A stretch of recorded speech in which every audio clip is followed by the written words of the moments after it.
दोस्तों, हम लोग इंटरिम बजट 2024-25 पर चर्चा कर रहे थे। पहला पार्ट अपलोड हुआ है, तो पहले पार्ट में हमने समझा बजट से संबंधित ऐतिहासिक और महत्वपूर्ण तथ्यों को। आज दूसरे पार्ट में हम लोग समझेंगे बजट से संबंधित संवैधानिक प्रावधान को। दोस्तों, जैसे राजाओं के राजकोष होते थे, वहाँ सारा पैसा जमा होता था, वैसे भारत सरकार के पास 3 कोष होते हैं। पहला है संचित निधि, दूसरा है लोक लेखा निधि और तीसरा है आकस्मिक निधि। इसमें सबसे महत्वपूर्ण है संचित निधि। संचित निधि का उल्लेख भाग 12 का अनुच्छेद 266(1) में है। भारत सरकार की जितनी भी कमाई होती है, डायरेक्ट टैक्स, इनडायरेक्ट टैक्स, कर से सारी जमा होती है संचित निधि में, कंसोलिडेटेड फंड। इससे खर्च करने के लिए संसदीय अनुमोदन लिया जाता है। वही संसदीय अनुमोदन क्या कहलाता है? बजट कहलाता है। तो बिना संसदीय अनुमोदन के सरकार एक भी रुपये खर्च नहीं करती है। दूसरा होता है लोक लेखा निधि, पब्लिक अकाउंट फंड। इसका उल्लेख है भाग 12 के 266(2) में। यहाँ पे जनता का पैसा जमा होता है, सरकार की भूमिका रखवाले की होती है। जैसे पेंशन का पैसा हो गया, राष्ट्रीय निवेश कोष का पैसा हो गया, ये सारा पैसा। तो इससे खर्च करने के लिए संसद की अनुमोदन की आवश्यकता नहीं होती है। तीसरा होता है आकस्मिक निधि। इसका उल्लेख भाग 12 के अनुच्छेद 267 में, 267 में। यहाँ पर संचित निधि से 500 करोड़ रुपया निकाल करके रख दिया जाता है। इमरजेंसी आवश्यकता में सरकार को कोई ज़रूरत पड़ गई तो सरकार यहाँ से पैसे खर्च करती है, और खर्च करने के बाद सरकार फिर संसद की अनुमोदन लेती है। इन तीनों कोषों में सबसे महत्वपूर्ण जो है वो है आपका संचित निधि। संचित निधि से आय व्यय की प्रक्रिया को बजटीय प्रक्रिया करते हैं, जिसका उल्लेख है भाग 5 के अनुच्छेद 110 से लेकर के अनुच्छेद 116 के बीच में बजटीय प्रक्रिया का प्रॉपर उल्लेख है। अब यहाँ पे अनुच्छेद 110 कहता है कि बजट एक जो है वो धन विधेयक है। बजट एक धन विधेयक है। क्वेश्चन अगर आपसे पूछा बजट कैसा विधेयक है, तो धन विधेयक, अनुच्छेद 110।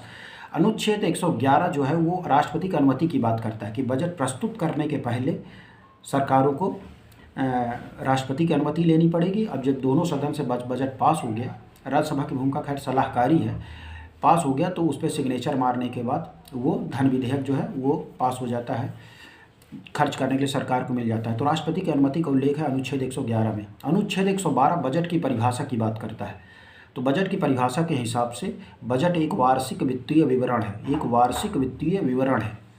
बजट शब्द का उल्लेख संविधान में कहीं नहीं किया गया है। अनुच्छेद 113 जो होता है वो अनुदान मांगों की बात करता है कि हर मंत्रालय द्वारा बजट बनने की प्रक्रिया 1 सितंबर से शुरू हो जाती है। जो 1 फरवरी को प्रस्तुत होता है तो 1 सितंबर से बजट बनने की प्रक्रिया शुरू हो जाती है।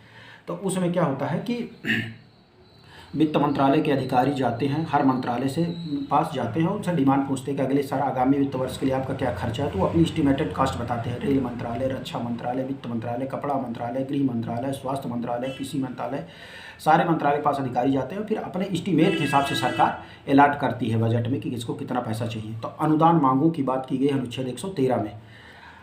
अब डेमोक्रेसी है, तो डेमोक्रेसी में हर चीज़ के पीछे आपके पीछे एक लीगल पावर होनी चाहिए, कानूनी पावर होना चाहिए। तो ये जो अनुदान मांगे हैं इसको वैधानिक दर्जा देने के लिए, लीगल राइट देने के लिए अनुच्छेद 114 के तहत विनियोग विधेयक लाया जाता है, अप्रॉक्सिमेशन बिल लाया जाता है। तो अनुच्छेद 113 के को वैधानिक दर्जा देने के लिए अनुच्छेद 114 के तहत विनियोग विधेयक लाया जाता है। जब विनियोग विधेयक पास हो जाता है तो फिर 111 के तहत जाता है, अनुच्छेद 111 के तहत राष्ट्रपति के पास, राष्ट्रपति उस पर सिग्नेचर मार देते हैं तो फिर वो पास हो जाता है बजट।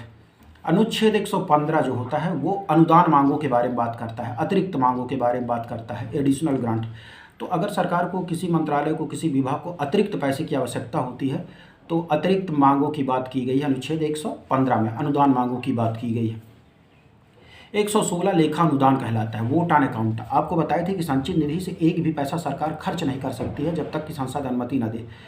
लेकिन बजट पास होने में पहले जब लगता था 75 दिन, 2.5 महीने लगता था। तो 28 फरवरी या 29 फरवरी को बजट प्रस्तुत होता तो बनते बनते वो 15 मई तक पहुंच जाता था। अब आपको पता है कि नया वित्तीय वर्ष शुरू हो जाता है सरकार का 1 अप्रैल से ही, 1 अप्रैल से 31 मार्च चलता है। तो 15 मई को बजट पास हो रहा है, तब सरकार का 45 दिन का खर्चा कैसे चलेगा। तो जब तक बजट नहीं पास हो जाता है तब तक खर्चा चलाने के लिए एडवांस में सरकार पैसा लेती है, उसको बोलते हैं वोट ऑन अकाउंट, लेखा अनुदान।